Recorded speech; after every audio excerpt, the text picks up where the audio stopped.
Hai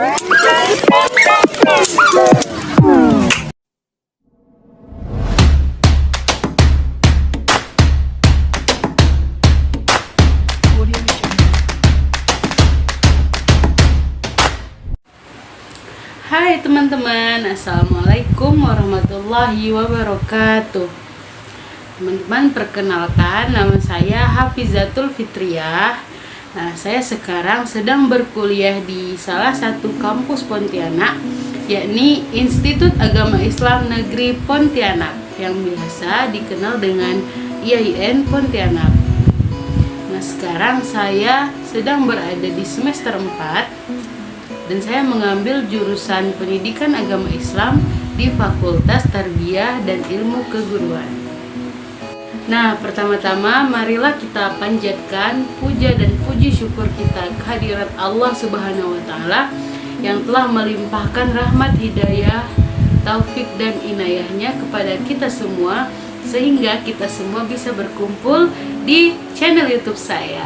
Tak lupa sholawat serta salam kita hanturkan kepada Nabi besar Muhammad SAW yang telah membawa kita dari zaman jahiliyah menuju zaman terang benderang. Nah, sebelumnya saya akan berterima kasih terlebih dahulu kepada seluruh individu yang telah mensupport saya dalam mengerjakan tugas akhir semester, seperti teman-teman saya, keluarga saya, kerabat-kerabat saya, dan terutama kepada dosen-dosen saya, dan terkhusus untuk dosen pengampu mata kuliah Teknologi Pembelajaran PAI, yakni Ibu Komalasari, SPDI MPD.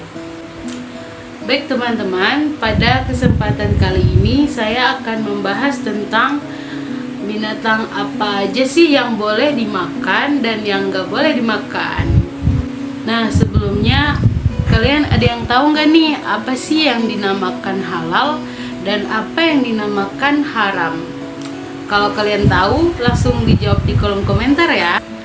Nah, halal adalah segala sesuatu atau objek yang diperbolehkan untuk dilaksanakan, digunakan, atau dikonsumsi bagi manusia. Nah, istilah halal sendiri biasa digunakan dalam bentuk makanan atau barang-barang yang dapat dikonsumsi oleh manusia. Nah, jadi halal itu adalah segala sesuatu yang diperbolehkan oleh Allah Subhanahu wa taala untuk dimakan dan mengandung manfaat bagi kesehatan tubuh kita. Nah, yang kedua ada haram. Haram adalah segala sesuatu yang tidak diperbolehkan oleh syariat. Nah, haram ini tidak hanya berupa perbuatan, tapi ada juga makanan-makanan haram. Dan yang akan kita bahas yakni binatang yang haram untuk dikonsumsi. Nah, haram ini selain tidak diperbolehkan oleh Allah untuk dikonsumsi atau dilakukan, haram juga tidak bermanfaat bagi kesehatan tubuh manusia, yakni mengandung kemudaratan.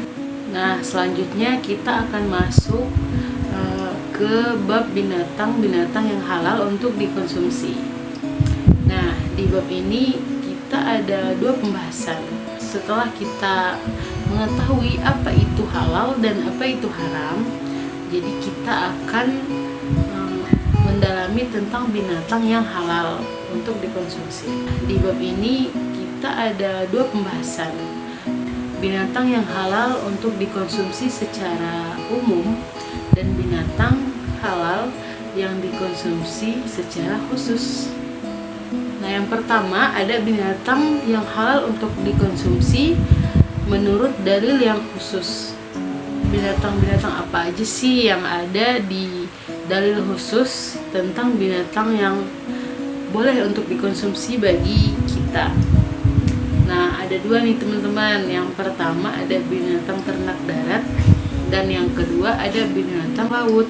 Selain binatang-binatang tadi yang saya sebutkan, ada juga nih binatang yang dihalalkan atau dibolehkan untuk dikonsumsi secara dalil khusus. Binatang-binatang yang boleh dikonsumsi bagi kita untuk dimakan menurut dalil khusus, yakni ada kuda, ada keledai liar, ada ayam, ada belalang, dan ada kelinci. Itu ya teman-teman, binatang-binatang yang halal atau yang boleh untuk kita konsumsi sehari-hari. Dan selanjutnya kita akan membahas tentang binatang haram. Nah, apa maksud dari binatang haram?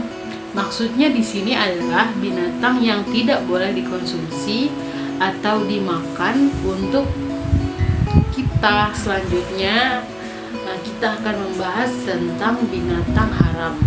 Maksudnya apa sih binatang haram? Nah, binatang haram itu binatang yang tidak boleh kita makan atau tidak dianjurkan untuk dikonsumsi bagi diri kita sendiri, kecuali dalam keadaan darurat. Ingat teman-teman, kecuali dalam keadaan darurat. Darurat di sini maksudnya yakni jika kita tidak memakan hewan tersebut, kita akan meninggal atau mati. Jadi kita boleh untuk memakan hewan yang diharamkan tersebut. Nah, di sini ada 2 poin ya teman-teman. Yang pertama, hewan yang dilarang untuk dikonsumsi menurut Al-Quran. Nah, menurut Al-Quran ini ada 4 jenis hewan yang tidak boleh kita konsumsi. Yang pertama yakni daging babi. Daging babi ini tidak boleh ya teman-teman untuk dikonsumsi bagi umat muslim. Nah, yang kedua ada bangkai. Bangkai ini tidak boleh.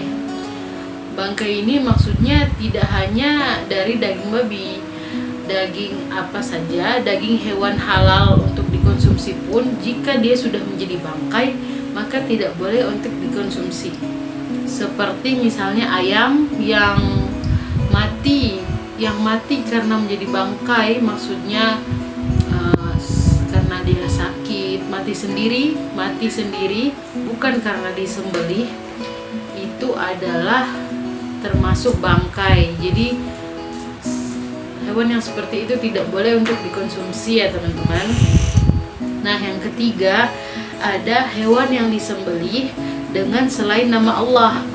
Jadi hewan yang disembelih bukan selain nama Allah itu dilarang untuk dikonsumsi ya teman-teman. Dan yang terakhir ada hewan yang disembelih untuk selain Allah. Jadi di dalam penyembelihan itu terdapat doa-doa dan tujuan-tujuan. Nah, salah satu tujuan itu adalah untuk Allah, bukan untuk yang lainnya ya teman-teman. Oke. Nah, poin yang kedua, ada binatang yang tidak boleh dikonsumsi atau dimakan menurut hadis Nabi. Antara lain itu keledai jinak, hewan yang bertaring. Hewan yang bertaring ini hewan apa saja intinya yang bertaring ya, seperti ular, macan, serigala, singa, dan lainnya. Ada juga burung yang bercakar tajam. Nah, seperti burung elang, intinya burung-burung yang mempunyai cakar yang tajam. Ada juga jalalah. Nah, jalalah ini adalah hewan yang makanan utamanya itu terdiri dari kotoran atau barang-barang najis, seperti misalnya babi. Jadi babi itu makanannya adalah kotorannya sendiri. Nah, itu termasuk hewan yang diharamkan untuk dikonsumsi. Selanjutnya ada tikus, ada kalajengking, ada burung gagak, anjing, ada ular, cicak, semut, dan lain-lain sebagainya ya teman-teman. Nah itu dia binatang-binatang haram dan binatang-binatang halal yang tadi saya sudah sebutkan. Ada yang haram menurut Al-Quran, ada yang haram menurut hadis Nabi, ada yang halal secara umum, dan ada halal secara khusus.